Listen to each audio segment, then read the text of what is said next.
भगवत गीता अगर आप ध्यान से पढ़ें तो एक बार नहीं, भगवान श्री कृष्ण कई बार बोल चुके हैं, अहम सर्वस्व प्रभु मत सर्वम प्रवर्तते, यानी मैं ही सबका प्रभु हूँ, मैं ही सब कारणों का कारण हूँ। कितनी बार भगवान श्री कृष्ण को ये उद्घोषित करते हैं, मेरी पूजा करो, मुझ में मन दो, मेरे भक्त बनो।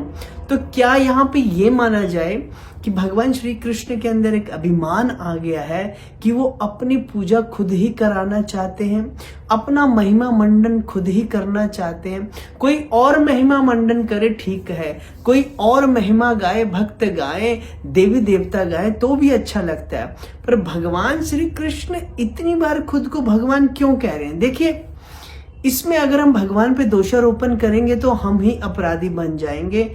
इसके पीछे बहुत ही गहन कारण है। पहला ये कि देखिए, भगवान श्री कृष्ण अंतर्यामी हो, वो सर्व काल ज्ञाता है, कब क्या होगा वो पहले ही जानते हैं। वो जानते थे कि कलयुग में अपने को भगवान मानने वाले बहुत से लोग आ जाएंगे। अब तो देखो ना, कितने लोगों ने खुद को भगवान घोषित किया और कब के इस धरती से जा भी चुके हैं, उनको कौन कौन सी बीमारियां लगी सब जानते हैं, किस प्रकार से गए ये भी जानते हैं। उनके शरीर में हमारी तरह ही विकार आए, बूढ़े हुए, बुजुर्ग हुए, व्हील चेयर पे आए, बाल सफेद हुए, बीमारियां लगी और चले गए। पर भगवान श्री कृष्ण का शरीर कैसा है? भगवान श्री कृष्ण कभी वास्तव में बूढ़े होते नहीं, उनका शरीर सच्चिदानंदमय है, पर हम लोगों का शरीर हर क्षण हर पल घट रहा है, मृत्यु को प्राप्त हो रहा है।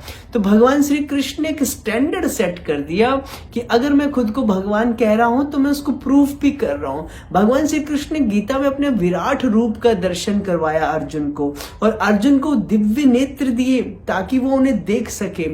क्या एक आम आदमी दो हाथों से कई हाथ हो सकता है? क्या उसके एक सिर से कई सिर हो सकते हैं? क्या सारे देवी देवता उसके अंदर दर्शन दे सकते हैं?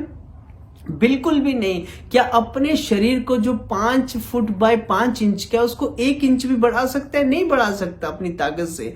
पर भगवान श्री कृष्ण के विराट रूप ने जो दिव्य दर्शन दिया अर्जुन को, वो कोई मनुष्य के हाथ की बात नहीं है, वो भगवान ही कर सकते हैं। तो भगवान ने एक स्टैंडर्ड सेट कर दिया कि अगर कोई व्यक्ति कलयुग में खुद को भगवान बोलता है मेरी तरह, तो वो इस कसौटी पर उतर के दिखाए, वो दिखा दे अपना विराट रूप और समझा दे कि वो वास्तव में भगवान है।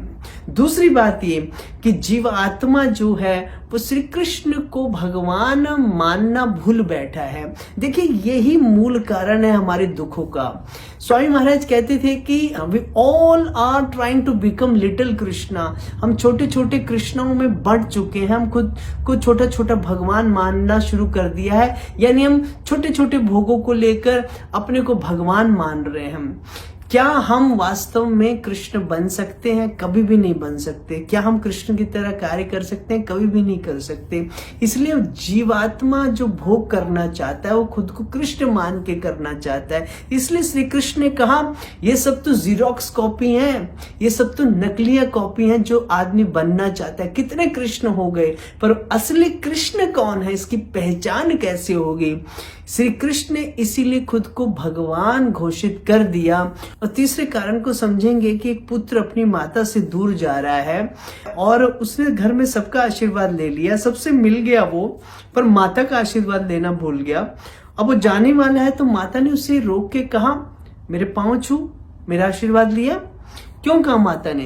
क्या माता सबको दिखाना चाहती है कि मैं इससे बड़ी हूं? क्या माता ये दिखाना चाहती है कि मैं ही इसकी मां हूं, या अपनी महिमा मंडन खुद करना चाहती है? माता इनमें से कुछ भी नहीं चाहती।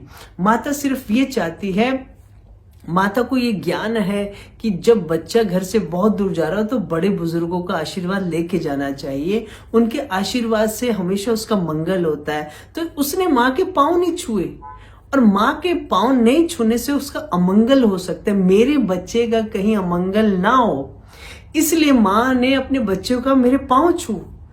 यहाँ पे माँ की करुणा का प्रदर्शन है, यहाँ पे माँ की करुणा झलक रही है, ना कि माँ का गर्व झलक रहा है, माँ का अभिमान झलक रहा है, माँ का शुद्ध वात्सल्य झलक रहा है। इसी प्रकार श्री कृष्ण बार बार खुद को भगवान कह रहे हैं, ये उनकी करुणा है।